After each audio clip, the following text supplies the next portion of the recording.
আজকের ভিডিওতে আমরা দেখব কিডনি স্টোনের ট্রিটমেন্ট, অর্থাৎ কি কিডনিতে যে পাথর হয়ে যায় তার কি ট্রিটমেন্ট দেব, এবং এই কিডনিতে যে পাথর হয় কেন হয়, তার লক্ষণ কি, সমস্ত কোনো কিছুই দেখব।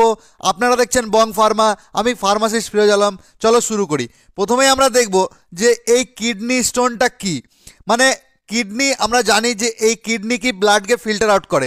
তো ব্লাডে অনেক ধরনের টক্সিন থাকে, যে টক্সিনগুলো জমা হয়ে এই কিডনিতে পাথরের রূপ নেয়। সেই টক্সিনগুলোর মধ্যে হচ্ছে কি ম্যাগনেসিয়াম, ক্যালসিয়াম, অক্সালেট আর ইউরিক অ্যাসিড। এগুলো যখন কি জমাট হয়ে 5 mm এর বেশি হয়ে যায় তখনই এটা কি ক্রিস্টাল মানে অর্থাৎ পাথরের ফর্ম নেয়। এরপরে আমরা দেখব যে কিডনি স্টোন কত ধরনের, মানে types of kidney Stones. Kidney stone mainly 4 ধরনের। একটা হচ্ছে কি ক্যালসিয়াম স্টোন, একটা হচ্ছে ইউরিক অ্যাসিড স্টোন, একটা হচ্ছে কি স্ট্রুভেট স্টোন, আর একটা হচ্ছে কি সিস্টিন স্টোন। এই 4টা হয়। এটা দেখুন, ক্যালসিয়াম স্টোনটা এমন ধরনের, ইউরিক অ্যাসিড স্টোনটা এমন, সিস্টালিন স্টোনটা এমন, আর কি স্ট্রুভিট স্টোনটা এমন। এরপরে আমরা দেখব যে কিডনি স্টোনটা কেন হয়, cause of kidney stone.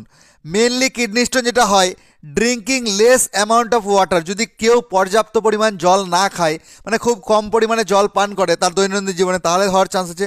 Taking more amount of calcium and salt diet, মানে তার যদি ডায়েটে মানে খাবার দাবারে প্রচুর পরিমাণে ক্যালসিয়াম এবং লবণ থাকে তাহলে সেক্ষেত্রে হতে পারে। যদি কোনো ব্যক্তি বারবার ডিহাইড্রেশন হয়ে যায়, মানে তার শরীরে জলের ঘাটতি দেখা দেয় বারবার, তাহলে সেক্ষেত্রে হতে পারে।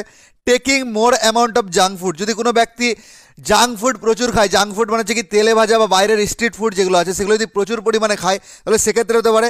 আর কি কারণ আছে, taking more amount of antacid and vitamin C supplement, মানে যদি কোনো ব্যক্তি প্রচুর পরিমাণে অ্যান্টাসিড মেডিসিন যেগুলো আছে সেগুলো বা ভিটামিন সির যেগুলো সাপ্লিমেন্ট পাওয়া যায় বা মেডিসিন পাওয়া যায় সেগুলো যদি খায় তাহলে কি লং টার্ম ধরে যদি খায় তাহলে সেক্ষেত্রে কি তার কিডনিতে পাথর হওয়ার সম্ভাবনা থাকে।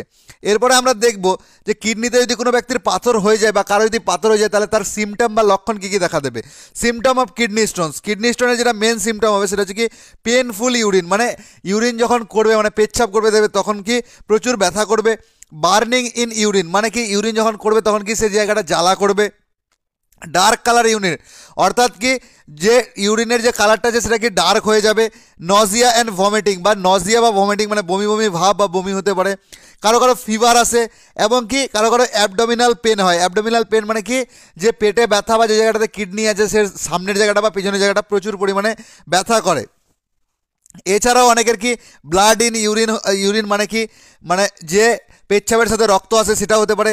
ব্যাক এক যেটা বললাম যে কোমরের দিকে পিছন দিকে সেই জায়গাটাও ব্যথা করতে পারে। কারো কারো কি ডিজিনেসও হয়, মানে কি মাথা ঘুরে সেটাও হয়। এরপরে আমরা দেখব কি এই সিমটমগুলো ছাড়াও আমাদের কিডনি স্টোনস ডায়াগনোসিস করার জন্য কিছু টেস্ট করাতে হবে। প্রথমে যে টেস্টটা করাতে হবে সেটা হচ্ছে কি ইউএসজি, মানে আলট্রাসোনোগ্রাফি। আলট্রাসোনোগ্রাফি করলেই হয়ে যাবে, সেই টেস্টটা করাতে হবে। এরপরে একটা ব্লাড টেস্ট আছে, ব্লাড টেস্টে কি আমরা করতে পারি ইউরিক অ্যাসিড যে ট্রিটমেন্ট আছে সেটা সেই টেস্টটা করতে পারি।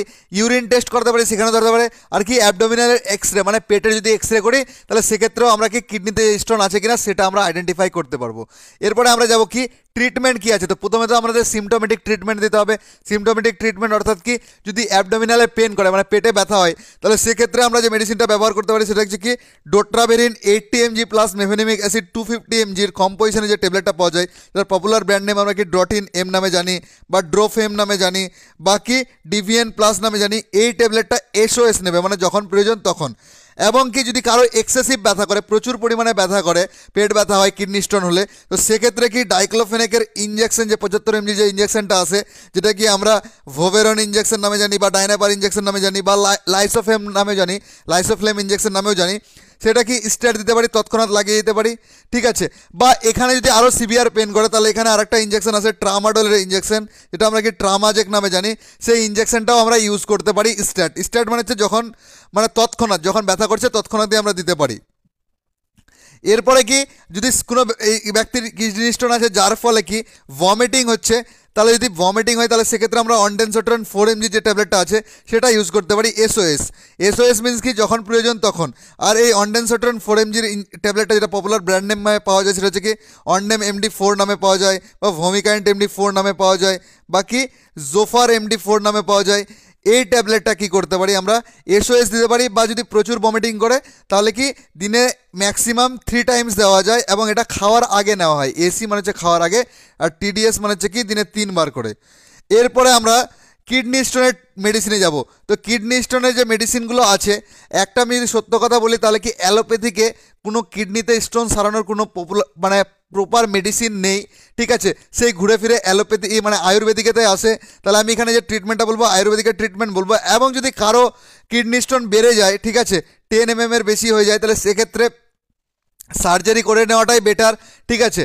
এবং এই যে ট্রিটমেন্টটা চলে, এটা অ্যাকচুয়ালি যেটা ট্রিটমেন্ট একটা ট্যাবলেট দেয় সেটা হচ্ছে কি হিমালয়ার সিস্টোন বলে ট্যাবলেট আছে বা সিরাপও আছে। এই সিস্টোন ট্যাবলেটটা কি একটা ট্যাবলেট করে দিনে 2 বার করে নেবে আর এটা কন্টিনিউ করবে, ঠিক আছে। আর এর সাথে একটা সিরাপ দেওয়া হয়, সেটা হচ্ছে কি এমিলের নেরি আয়ুর্বেদিক সিরাপ, বা এর ক্ষেত্রে আমরা অ্যালকাসলটাও ব্যবহার করতে পারি। খাওয়ার নিয়মটা সেম, এই নেরি সিরাপ বা অ্যালকাসল সিরাপ, যেটা আমাদের কি ডাইসোডিয়াম সিট্রেট থাকে, সেই সিরাপটাও ব্যবহার করতে পারি, ঠিক আছে। এই সিরাপটা কি 5 ml করে TDS মানে দিনে 3 বার করে দেবো, এবং কি জলের সাথে মিশিয়ে খেতে বলবো, হাফ গ্লাস জল বা 1 গ্লাস জলের সাথে মিশিয়ে খেতে বলবো। আর একটা ট্যাবলেট ব্যবহার করা হয়, সেটা হচ্ছে কি একটা আলফা ব্লকার, যেটা আমাদের কি এই নালীটাকে প্রোস্টেট করে, মানে প্রোস্টেট নালীটাকে কি মানে অ্যাকচুয়ালি রিল্যাক্স করে মাসেলটাকে, যার ফলে ওই যে পাথরটা আছে সেটা বেরিয়ে যাওয়ার সম্ভাবনা থাকে পেচ্ছাবের নালী দিয়ে। সেই মেডিসিনটা হচ্ছে কি ট্যামসুলোসিন 200 mcgর মানে 0.2 mgর যে ট্যাবলেটটা আছে, যেটা আমরা কি ইউরিম্যাক্স 0.2 নামে জানি, বা কি ভেলটাম 0.2 নামে জানি, এই ট্যাবলেটটা কি বিডি নেবে। এই হলো কি কিডনি স্টোনের মেন ট্রিটমেন্ট। এবং যদি কোনো ব্যক্তির 4 mm এর নিচে থাকে কিডনি স্টোন, যে কিডনি স্টোন ধরা পড়েছে বাট 4 mm এর নিচে আছে, তাহলে সেক্ষেত্রে কোনো মেডিসিন না দেওয়াই ভালো। ম্যাক্সিমাম জল খাবে, ঠিক আছে। সেই জল খাওয়ার পরেই কি কিডনি স্টোনটা বেরিয়ে যাওয়ার সম্ভাবনা বা গলে যাওয়ার সম্ভাবনা থাকে। যখন কখনো কোনো মানে 10 mm বা 12 mm এর বেশি হয়ে যায় কিডনি স্টোন, তখন কি তাকে সার্জারি করিয়ে নেওয়াটাই হচ্ছে বেটার। এরপরে আমরা দেখব যে যদি কারো কিডনি স্টোন হয়ে যায় তাহলে কী কী প্রিকশন নেবে বা কী কী জিনিস ফলো করবে। তো প্রথমত ফলো করবে কি drinking more of amount of water, মানে প্রচুর পরিমাণে জল খাবে। একদিনে মিনিমাম কি 5 থেকে 7 লিটার জল খাবে পার ডে, একদিনে 5 থেকে 7 লিটার জল খাবে। আর একটা জিনিস যেটা সবথেকে বেশি উপকারিত করে সেটা হচ্ছে কি লেমন ওয়াটার বা জুস, যেটা আমরা কাগজি লেবু বলি, ঠিক আছে।